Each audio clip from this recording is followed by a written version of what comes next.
There's a strange myth we've been fed since childhood, that confidence wears a loud voice, a wide smile, and walks into a room demanding attention.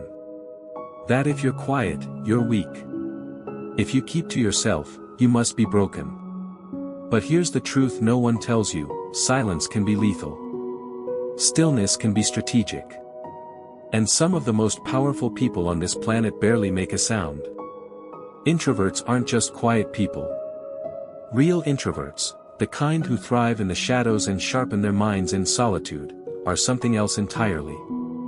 They're not afraid of being alone because they've met themselves in their rawest form. They've dissected their fears in the dark. They don't need a crowd to validate them, because they've already earned their own respect. And that kind of self-awareness? It's magnetic. It's unsettling. It's the kind of quiet that makes people nervous, because it can't be controlled. In this episode, we're diving into 7 psychological confidence hacks, the kind only real introverts use. These aren't surface-level tricks to appear confident. No. These are deep, tactical mechanisms rooted in awareness, emotional control, and power that doesn't need to scream.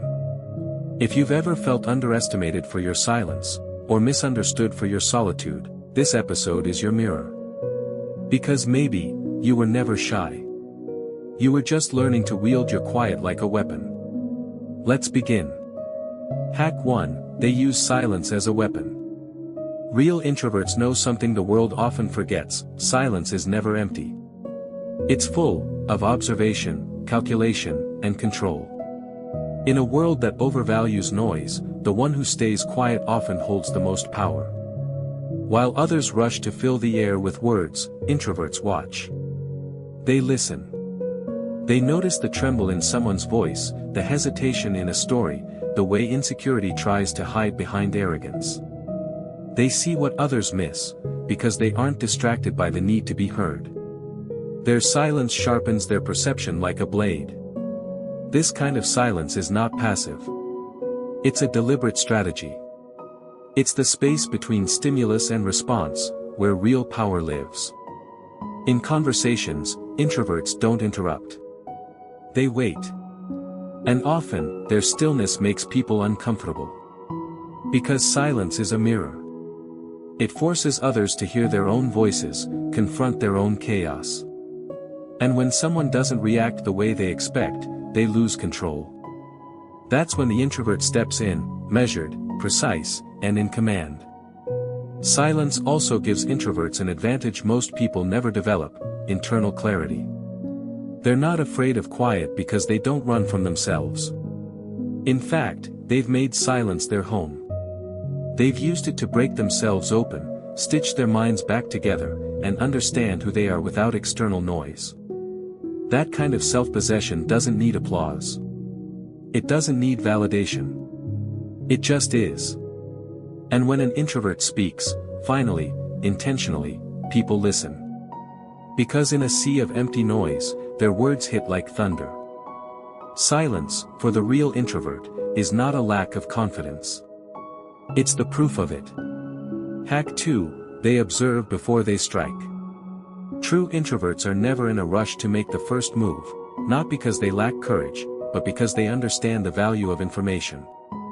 While others act on impulse, introverts sit back and gather data.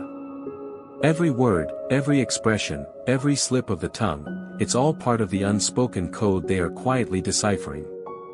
In a world addicted to reaction, they are students of restraint. Their confidence doesn't come from speaking up first or being the center of attention. It comes from knowing more than they reveal. They study patterns. They analyze behavior.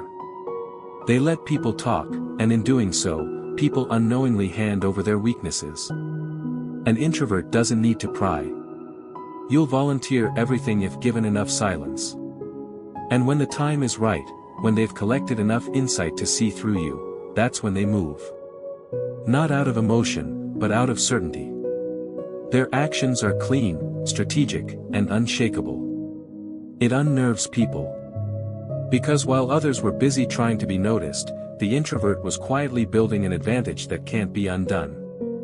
This isn't manipulation. This is mastery of timing. It's a dangerous kind of power, because it's not loud or theatrical. It's subtle. Invisible. Like a shadow that was always there, waiting. You'll think they're passive, until they hit you with something so accurate, it cuts through your armor. That's not luck. That's precision born from patience. Introverts don't strike often. But when they do, it's with a depth that no surface-level thinker could see coming. Because watching is their superpower. Waiting is their preparation. And when they act, it's already too late to respond. Hack 3, they master internal dialogue.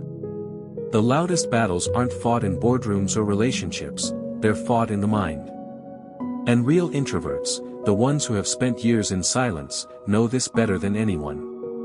While the world obsesses over external control, introverts turn inward, waging quiet wars with their own fears, doubts, and insecurities.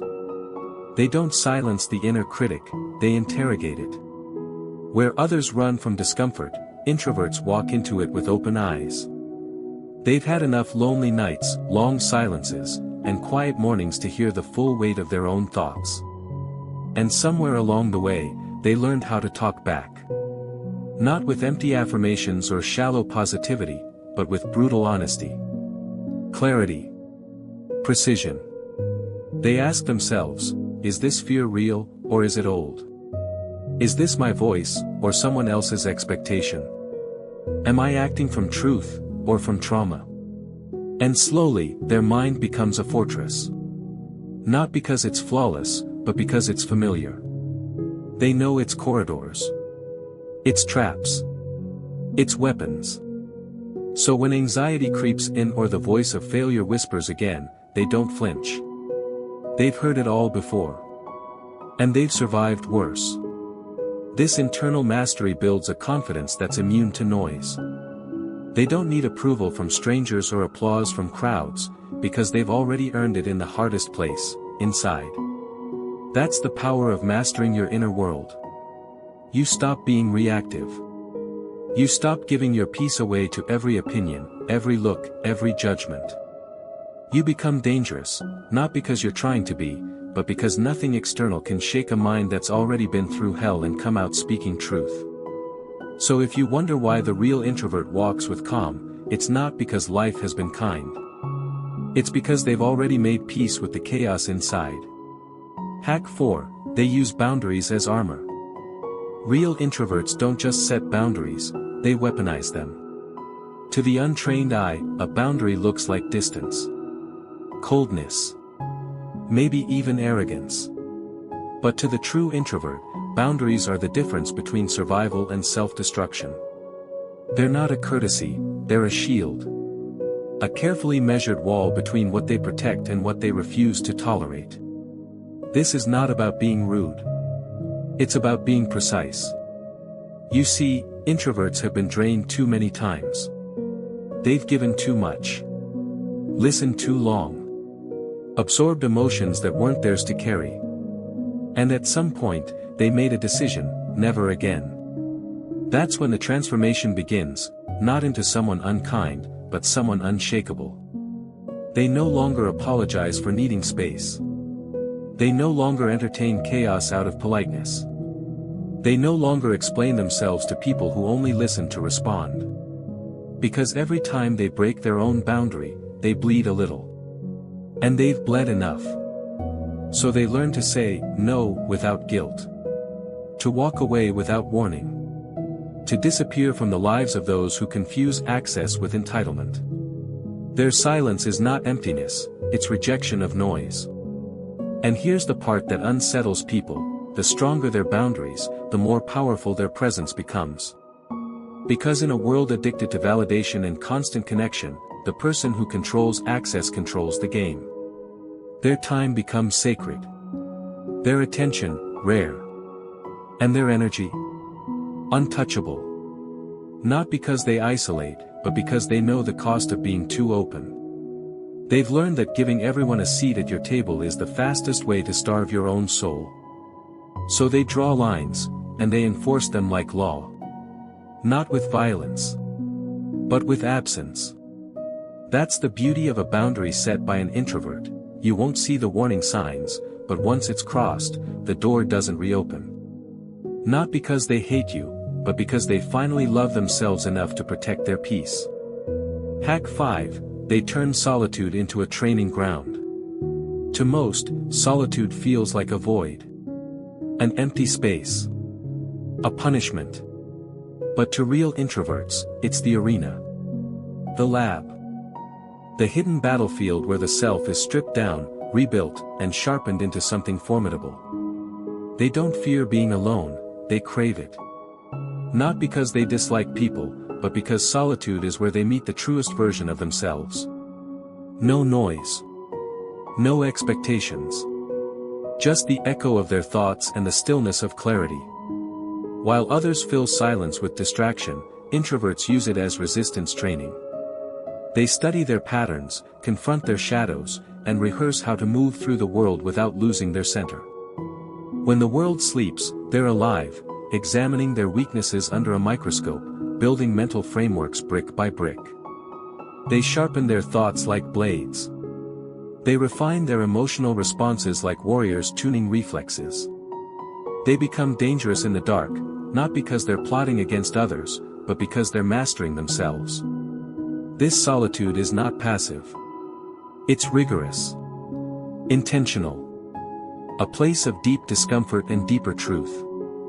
They learn to sit with their cravings, their disappointments, their broken pieces, and not run. They learn to embrace boredom, because boredom is where the mind stops performing and starts revealing. And over time, what forms inside that isolation is something rare, unshakable self-reliance. They don't need constant encouragement. They don't need a cheering squad to feel worthy. Because they've already proven to themselves, alone, that they can survive, evolve, and thrive. They've turned the silence into a crucible. So when life throws chaos, when others crumble under pressure, when the noise becomes deafening, the real introvert stays calm. Why? Because they've already trained for this. In solitude. In the silence where no one was watching. The solitude didn't break them. It built them. Hack 6, they speak softly, and people still listen. Real introverts don't shout. They don't dominate conversations or demand the spotlight.